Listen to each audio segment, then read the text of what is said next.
Hello guys, good noon. Ito yung kapatid ni Sir Minda.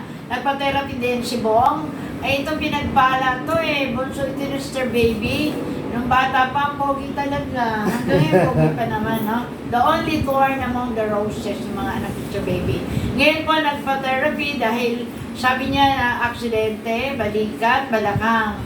So ngayon, Bong, anong pangalan mo? Ako po si Leo Calderon.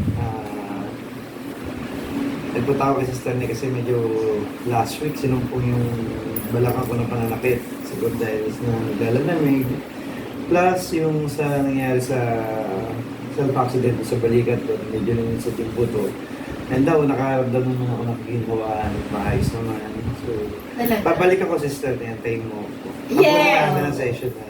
Sure. Opo. Okay, babalik kasi kailangan pa another session. Kasi first session lang yan.